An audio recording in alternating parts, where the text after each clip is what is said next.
लखीमपुर खीरी का गिद्ध निकला टेनी का बेटा। जिस अजय मिश्रा टेनी को केंद्र की तपस्वी सरकार ने बड़ी कठिन तपस्या के बाद ढूंढा था, उसी टेनी पुत्र पर जांच अधिकारी ने कुछ खुलासा किया है, जिसे सुनकर घिन आएगी आपको।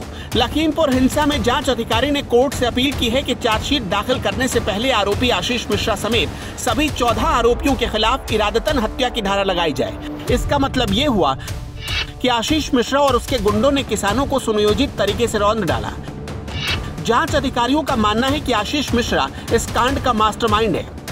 अधिकारियों ने 3 धाराओं को हटाकर साजिश के तहत जानलेवा हमले जैसी कड़ी धाराएं लगाने की अपील की है। गैर इरादतन हत्या 304A, लापरवाही से गाड़ी चलाने यानी 279 और गंभीर चोट पहुंचाने यानी 338 की धारा हटाने की अपील की गई है।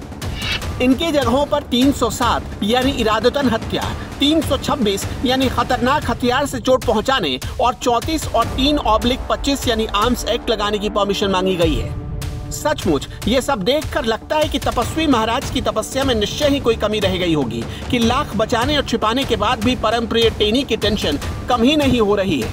लखीमपुर में किसानों को रौंद के मार डाला गया था। उस समय सरकार बहुत सी चीजें छुपाने की कोशिश कर रही थी। अब तो एसआईटी के आयोग ने अपनी रिपोर्ट दे दी है, कहा है कि उसमें जितने भी दोषी हैं सबके ऊपर 302 का मुकदमा लगना चाहिए। तो मैं तो यही कहूंगा सरकार से कि जो आयोग ने रिपोर्ट दी है उस पर कार्रवाई करते हुए जिसके जो अभियुक्त के फादर हैं, जो 120 के उन पे मुकदमा भी है मंत्री जी पे, उन पे भी कार्रवाई करनी चाहिए और केंद्र सरकार को उनको मंत्रिमंडल से बर्खास्त करना चाहिए, जिससे कि किसानों को सही मायने में न्याय मिल पाए। सिर्फ सपा ही नहीं, कांग्रेस ने भी बीजेपी की पूरी खिंचाई कर दी है। उत्तर प्रदेश में सोई पड़ी कांग्रेस को फिर से जागने का बैठे बिठाए एक मौका मिल गया। प्रियंका गांधी जो आजकल यूपी में सुपर एक्टिव हैं, उनके ये 2 ट्वीट्स बताते हैं कि कांग्रेस इसे आसानी से नहीं जाने देने वाली। पहला ट्वीट प्रियंका गांधी ने 14 दिसंबर को शाम 7:15 बजे किया और दूसरा ट्वीट प्रियंका ने करीब रात 8 बजे किया, जिसमें गृह राज्य मंत्री अजय मिश्रा की भूमिका की जाँच की मांग की गई है।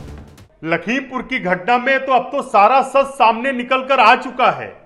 न्यायिक अभिरक्षा में जो एसआईटी है उसने रिपोर्ट दी कि साजिश थी, सुनियोजित साजिश थी, और उसके बाद भी हत्यारा केंद्रीय मंत्री, प्रधानमंत्री जी और गृह मंत्री अपने साथ लेकर घूम रहे हैं। सच्चाई तो यह है कि किसानों के प्रति कितनी दुर्भावना रखती है भारतीय जनता पार्टी कि अभी भी हत्यारे केंद्रीय मंत्री को बर्खास्त नहीं किया गया।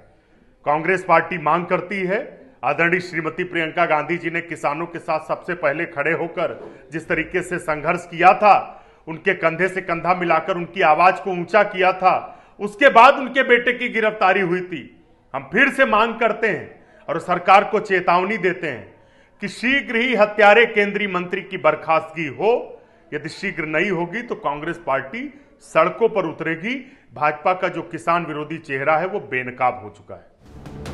वैसे इधर जिस वक्त जांच अधिकारियों ने सुप्रीम कोर्ट में सारी अपील की, उससे कुछ ही घंटे पहले अजय मिश्रा टेनी अपने लाडले आशीष मिश्रा टेनी से मिलने पहुंच गए। ये सारी मुलाकात इतनी गुपचुप तरीके से हुई कि किसी को पहले भनक ही नहीं लगी। एक मंत्री के बेटे पर खुलेआम जांच में पता चल गया कि उसने किसानों को मारा।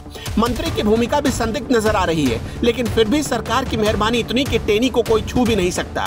इस मामले की जांच पर अगर सुप्रीम कोर्ट सवाल न उठाता तो शायद अब तक आशीष मिश्रा बच निकला होता।